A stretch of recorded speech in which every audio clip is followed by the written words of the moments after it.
안녕하세요. 솔로몬 복스입니다. 오늘 책 소개해 드릴 거는요. 전부 이 한국 작가들의 작품을 소개해 드릴 예정입니다. 이번에 이제 한강 작가가 노벨문학상을 수상을 하시고, 그리고 우리나라 문학에 대한 관심도가 올라갔을 때 이럴 때 한국 작가의 작품들을 조금 소개해 드리는 시간을 갖는 게 조금 좋은 시간이 될 거라고 생각을 하고, 오늘은 한국 작가의 작품들을 좀 소개를 해드리도록 하겠습니다. 바로 책 소개해 드릴게요. 첫 번째 책은요, 소전사가에서 나온 박태원님의 소설가 구보씨의 1일이라는 책입니다. 요거는 핑크색의 약간 귀엽게 사이즈도 한 손바닥만한 사이즈로 나온 책이고요. 이 안쪽에 보면은 이상님의 그림이 사파가 이렇게 들어가 있는 책입니다. 1934년 여름 일제강점기 한복판의 혹독한 시기 속에서 조선중앙일보의 문예면은 빛나고 있었다. 당시 연재된 이 소설에 한 사람의 이름이 더 따라붙었기 때문이다. 사파를 그린 하용, 이상의 다른 이름이다. 구보와 하용의 우정에서 비롯된 이 작품은 한국 근현대 문학사 중 모더니즘 문학의 한 방향을 가리키는 큰 발자국이다. 이렇게 되어 있습니다.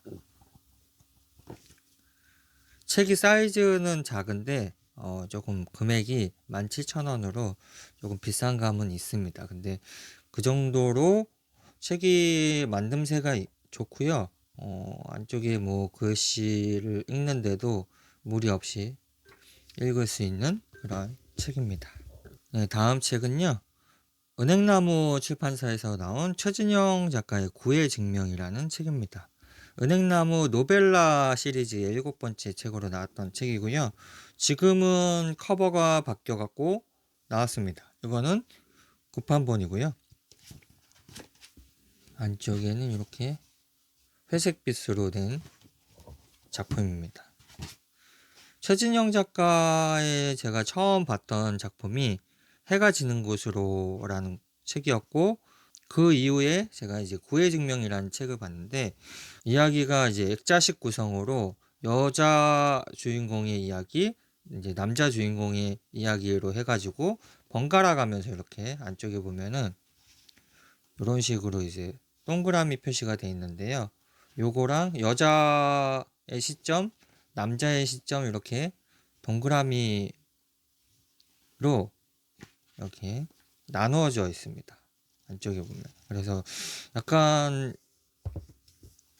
소재가 조금 파격적이라서 읽는데 약간 호불호가 있었던 책이었었는데, 읽고 나서도 굉장히 생각이 났던 책이었고, 이거 읽고 난 이후로 이제 최진영 작가의 작품이 나오면은 꼭 계속 읽어봐야 되겠다라고 생각을 해가지고, 그래서 요거 읽고 이후에 나왔던 책, 단 한 사람이라는 한겨레 출판사에서 나온 책인데요. 요거를 읽어봤습니다. 친필 사인본이 있고요. 최진영 작가도 이렇게 제주도에 거주를 하고 계시기 때문에, 이 단 한 사람은 요 나무에 대한 이야기가 실려 있습니다. 그래서 처음 시작할 때부터 나무가 이제 이야기하는 장면으로 시작이 되거든요. 작은 섬에 작은 열매를 좋아하는 작은 새가 많았다. 새는 섬 곳곳을 날아다니며 열매를 먹었다. 새의 몸을 통과하고도 파괴되지 않는 씨앗은 흙 위에 떨어졌다. 씨앗은 파묻혔고 수많은 동물이 그 흙을 밟았다. 다람쥐처럼 작은 동물은 씨앗을 모아 곳곳에 숨겼다. 숨겨둔 씨앗을 까맣게 잊고 거듭 숨겼다. 그중 어떤 씨앗은 움텄다. 새싹이 올라왔다.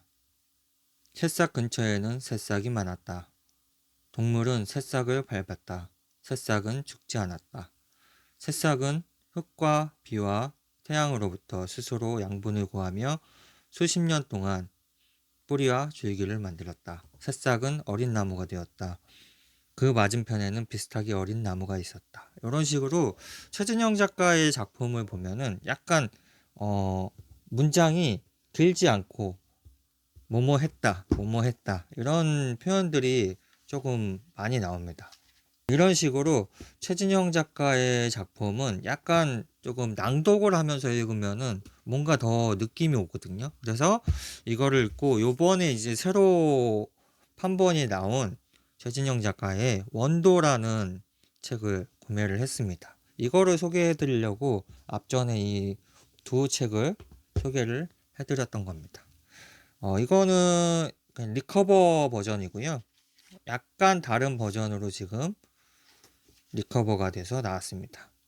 이 책은 나는 왜 죽지 않았는가라는 책을 복간 요청이 되게 많았었나 봐요. 그래서 그것을 최진영 작가가 전면 수정해서 전면 개정판으로 해서 나온 책이라고 합니다. 이 책도 보면은 안쪽이 이렇게 그 구애 증명에 나왔던 것처럼 이런 식으로 단원 시작될 때 이렇게 돼 있더라고요. 이것도 또 무슨 의미가 있는지 보려고 봤더니 계속 그냥 구애 증명은 이제 빈 동그라미, 채워진 동그라미 이렇게 되어 있는데 이거는 계속 빈 동그라미더라고요. 그러니까 단원이 시작되는 표시를 해주고 있는 것 같고 초반에 이제 시작할 때는 어떤 아이는 배고프다며 울다가도 엄마가 밥을 차려주면 숟가락을 집어던지며 더 크게 운다. 원도가 그런 아이였다. 엄마 아니면 그 무엇도 아니야. 그런 아이였다. 엄마 아니면 아무것도 아니야. 숟가락을 집어던지며 울던 아이. 낭독을 하면서 읽다 보면은 약간 반복되는 표현이 계속 나오게 되거든요. 그래서 그런 매력이 있습니다. 그래서 요거는 조금 오래전에 나왔던 책을 다시 복간한 책이라서 아까 아마 이제 구해증명이라는 책하고 느낌이 약간 비슷하지 않을까 싶습니다. 구해증명도 꽤 오래전에 나왔었는데 지금 다시 이제 이렇게 역주행하고 있는 작품이거든요. 그래서 최진영 작가의 책을 요 원도를 소개해 드리기 위해서 이렇게 세 작품을 소개를 해 드렸습니다. 다음 작품은요. 한겨레 출판사에서 나온 김진영 철학가님의 조용한 날들의 기록이라는 책입니다. 요거는 김진영 철학가님의 메모를 모아놓은 책입니다.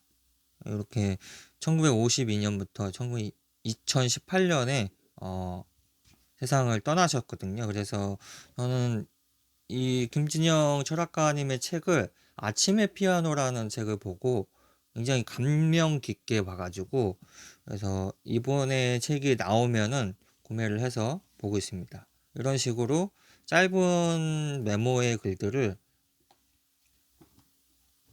모아놓은 책이고요. 꽤 두꺼운 작품인데요. 그래도 이렇게 조금씩 읽으면은 좋을 것 같은 그런 책입니다. 다음 작품은요. 버무출판사에서 나온 책이고요. 현진건님의 작품집입니다. 운수 좋은 날 외에 여러 가지 단편 작품들이 이렇게 많은 단편 작품들이 수록되어 있는 작품집이고요. 현진건님은 일제강점기 시대에 활동한 소설가이자 언론인이셨습니다. 현진건의 소설은 대체로 주제나 사상보다 기교나 묘사, 플롯이나 구조가 뛰어난 것으로 평가되는 경향이 짙다. 따라서 그는 기교의 천재, 조화의 극치, 그리고 묘사의 절묘를 보여주며 묘사나 플롯이 어느 한 점 나무랄 데 없는 작가라고 말을 들어왔다. 또 그를 가르쳐 단편소설의 시조라든가 그 단편소설 가운데 불 같은 작품은 개성적이면서도 보편적인 불의 상징성을 보여준다는 주장 같은 것이 역시 그 속에서는 현진건의 소설의 기법 면에 탁월한 재능이 있다는 것을 전제하고 있다. 이 책에서 읽어보고 싶었던 책 그 작품이 운수 좋은 날이에요. 뭐 내용은 알고 있고 예전에 학교 다닐 때 지문을 읽어봤고 했지만 이제 좀 책을 많이 읽고 책에 대한 사유를 많이 하는 지금 이 예전에 학창 시절에 읽었던 작품을 다시 한번 읽어보면 어떤 느낌일까 궁금해서 구매해 본 책입니다. 다음 책은요, 두 권의 책이고요. 김훈 작가의 자전거 여행이라는 책입니다. 자전거 여행 1권이 2000년 8월에 나왔고요. 자전거 여행 2권이 2004년 9월에 나왔습니다. 그래서 원래는 생각의 나무라는 출판사에서 나왔다가 이제 요거는 이제 문학동네에서 판본을 옮기면서 이렇게 목차나 그런 것들을 재편성을 하셨다고 합니다. 뒤에 김윤 작가가 52살 때 여름에 쓰신 글인데요. 1999년 가을부터 2000년 여름까지 전국의 산천으로 끌고 다닌 내 자전거의 이름은 풍륜이다. 가을의 마지막 빗속에서 풍륜은 태백산맥을 넘었다. 눈 덮인 소백, 노령, 차령, 산맥들과 수많은 고개를 넘어서 풍륜은 봄의 남쪽 해안선에 당도하였다. 거기 원색의 꽃들이 피어 있었다. 이제 풍륜은 늙고 병든 말처럼 다 망가졌다. 2000년 7월에 풍륜을 퇴역시키고 새 자전거를 장만했다. 이 책을 팔아서 자전거 값 월부를 갚으려 한다. 사람들아, 책 좀 사가라. 굉장히 좋다는 이야기들을 많이 하신 책이에요. 그래서 구매를 해본 책이고요. 요거를 이제 이렇게 문학동네에서 한 권의 책으로 합본 책으로 양장본으로 이렇게 나왔던 때가 있었습니다. 그래서 이거는 전에 이제 구매해둔 책인데 이렇게 김훈 작가가 돌아다니면서 사진도 찍고 글도 쓰고 여행 에세이 같은 그런 책입니다. 그래서 이렇게 지금은 이렇게 분권 1권, 2권의 분권의 책으로 나오고 중고 시장에서는 이렇게 합본된 책을 구하실 수도 있습니다. 다음 책은요, 천명관 작가의 고래라는 책입니다. 이거는 문학동네 30주년 에디션으로 해서 이번에 도서전 때 나왔던 책입니다. 이 천명관 고래 같은 경우에는 북커상 최종 후보까지 올라갔던 그런 책입니다. 그래서 원래 이런 책으로 빨간색인 이 책으로 아마 기억을 하시고 계신 분들이 많을 겁니다. 이게 이제 리커버 돼가지고 잠깐 동안 이렇게 나왔다가 지금 다시 이 책으로 나오고 있는 책인데요. 이 책 같은 경우에는 굉장히 좀 뭐라 그럴까? 형식을 파괴한 작품이고, 무슨 장르가 있다고 여겨지지는 않습니다. 모든 이 소설적인 장르가 모두 섞여 있는 그런 되게 특이한 작품이고요. 읽어보면은 좀 두꺼운 작품이긴 하지만 굉장히 빠르게 가독성 있게 읽을 수 있는 책입니다. 그리고 읽어보고 좋다는 사람들도 많았고 조금 호불호가 갈렸던 그런 책이기도 합니다. 굉장히 재미있게 저는 봤던 책이라서 그래도 북커상이라는 책이 세계의 그런 많은 작가들 중에서 이렇게 최종 후보까지 올라갔다는 것은 고래라는 작품도 굉장히 작품성이 있다고 볼 수 있는 책입니다. 다음 책은요, 아작 출판사에서 나온 정세랑 작가의 목소리를 드릴게요라는 소설집이고, 이 책은 동네 서점 에디션으로 나온 책입니다. 요즘에는 그래도 조금 덜 하지만 몇 년 전만 해도 이 정세랑 월드라고 할 정도로 그렇게 정세랑 작가가 정말 이 문학계를 휩쓴 적이 있었는데, 지금도 정세랑 작가의 파워는 무시할 수가 없죠. 2020년에 나온 책이거든요. 그래서 초창기 단편부터 근래에 발표된 작품까지 수록된 정세랑의 첫 SF 단편집이라고 합니다. 이런 식으로 이런 작품들이 들어가 있는 SF 모음 소설집이라고 생각하시면 될 것 같습니다. 다음 책은요, 태학사 출판사에서 나온 최만식 선생님의 탕류라는 장편 소설입니다. 굉장히 두꺼운 책인데 요거는 원본, 비평, 정본이라는 책으로 정홍섭 님의 주석 및 해설이 되어 있는 책입니다. 이것도 아까 소설가 구보시의 일일처럼 요 최만식의 탕류 같은 경우에는 학창 시절에 또 시험 지문에 교과서에 실렸던 그런 책으로 알고 있어서 글이 있고 이런 식으로 글이 있고 밑에 주석과 해설이 이렇게 조금씩 있습니다. 그래서 약간 읽기에 뭔가 읽다가 뭔가 좀 이해가 안 간다 하면은 요 주석 쪽을 보면은 그래도 조금 이해할 수 있는 그런 책인 것 같습니다. 이렇게 있는데 주석이나 해설이 엄청나게 깁니다.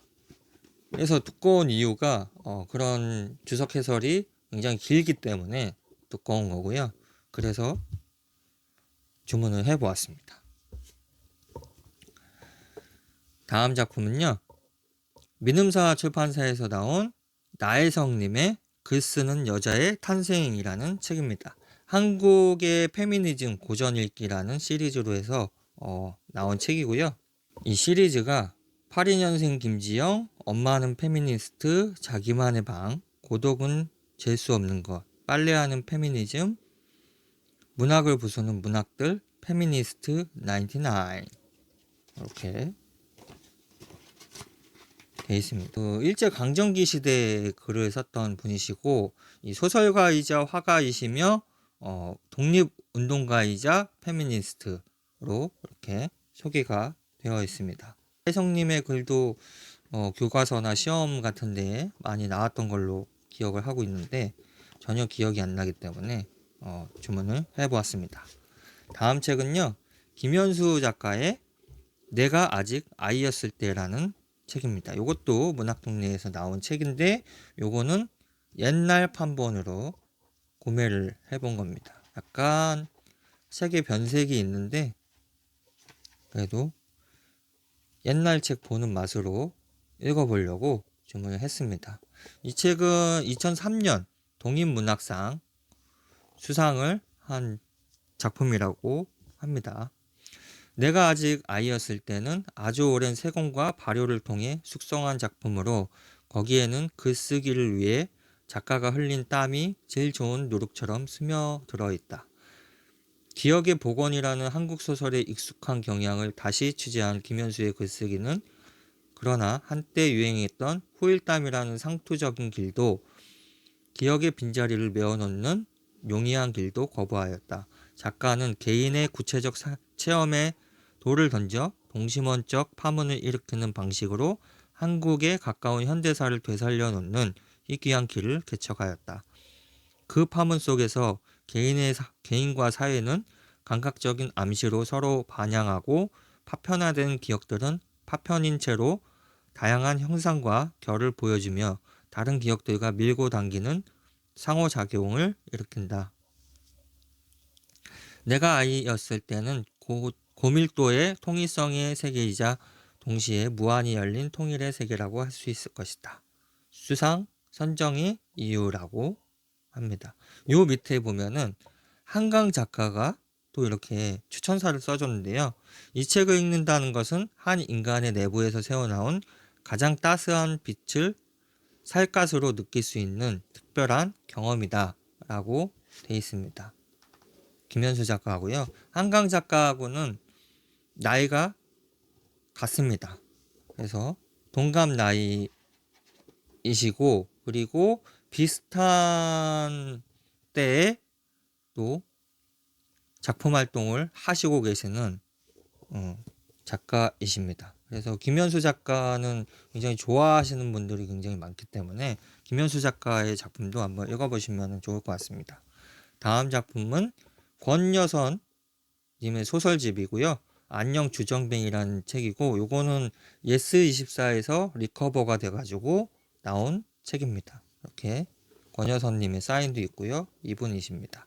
이분도 1990년대 후반에 이제 소설을 쓰셔가지고 활동을 하시고 계시는 한강 작가와 동시대의 소설가라고 할 수 있겠습니다. 뒤에 보면은 천명관, 아까 고래를 쓰신 천명관 소설가님이 추천사를 써 주셨습니다. 얼마 전에 제가 그 문학동리에서 푸르른 틈새라는 책을 소개해 드린 적이 있었는데, 그 책으로 이제 작품 활동을 시작을 하신 분이십니다. 다음 작품은 창비에서 나온 조혜진 작가의 로기안을 만났다라는 책입니다. 최근에 이제 넷플릭스에서 제작이 돼서 영상으로도 나온 작품이고, 그 영상 나오면서 이 책이 리커버가 됐는데, 요거는 리커버 되기 전의 작품입니다. 조혜진님의 사진이고요. 저랑은 동갑내기네요. 조혜진님. 그리고 뒤에는 김현수 소설가님이 또 이렇게 추천사를 써주셨고요. 요거는 특이하게 탈북민에 대한 이야기를 한 책입니다. 다음 작품은요.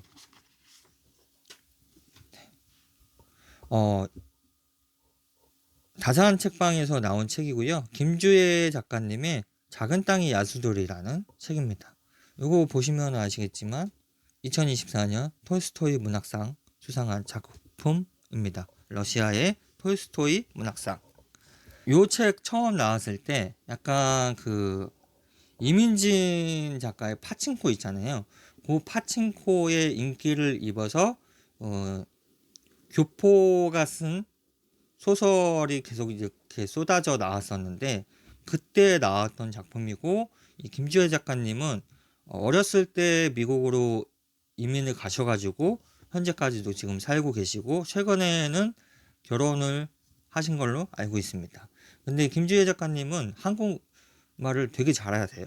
이민진 작가는 한국말을 전혀 못하시지만 김주혜 작가님은 한국말을 되게 잘하시고 이 한국 문학에 대해서 되게 관심이 많으시더라고요. 그리고 요번에 이제 노벨 문학상 한강 작가님이 타신 것 때문에 이 김주혜 작가님이 톨스토이 문학상을 타신 거가 약간은 묻혀진 느낌이 약간 들거든요. 근데 요거 나왔을 때 제가 읽어봤는데 굉장히 재미있고 좋게 봤습니다. 그리고 이 김주혜 작가님의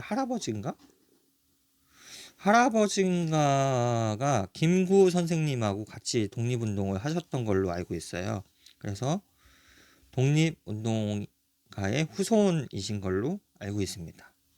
어릴 적부터 어머니가 돌아가신 외할아버지의 이야기를 많이 해주셨는데, 할아버지는 김구 선생 옆에서 독립운동을 도우셨다고 한다. 또한 선한 성품에 뛰어난 운동신경, 한국인으로는 드물게 황갈색 눈을 가지신 분이셨다고 한다. 그러한 특징이 내 무의식 속에 자리를 잡아 사냥꾼과 호랑이로 나타나지 않았나 싶다. 이러한 가족 내력이 있기에 한국의 독립운동과 근대사는 고리타분한 역사가 아니라 내 현실의 한 부분이 되었다. 김주혜 작가님 사인이 있고, 이 일제강점기 시대의 그런 이야기를 제가 최근에 이제 아리랑을 전부 완독을 했거든요. 예, 아리랑처럼 일제강점기 시대의 모습을 너무 그렇게 아픈 역사로 표현만 하는 게 좋은 방법은 아니다.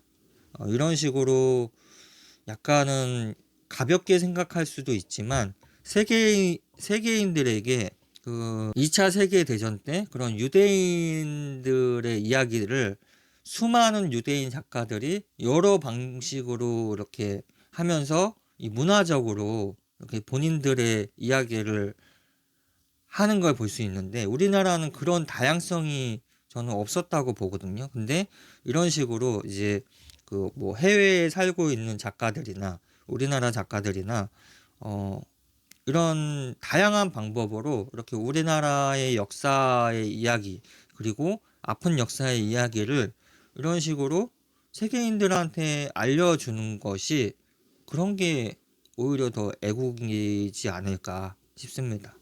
이 책은 소재적으로도 재미있고 글도 되게 잘 쓰셨습니다. 그래서 읽어보시면 좋을 것 같고, 아무튼 톨스토이 문학상을 수상한 작품이잖아요. 세계적인 그래도 이름이 있는 작품을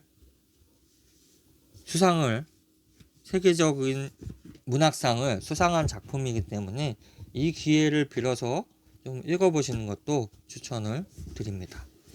그래서 여러분들도 요번에 이제 한강 작가가 노벨문학상을 타셨잖아요. 이런 거를 좀 빌미로 해서 우리나라 한국 작가들의 작품들도 많이 찾아봐 주셨으면 좋겠습니다. 여러분들도 재미있는 작품 고르셔가지고 재미있는 독서 하시고 저랑은 다음 시간에 만나 뵙도록 하겠습니다. 안녕.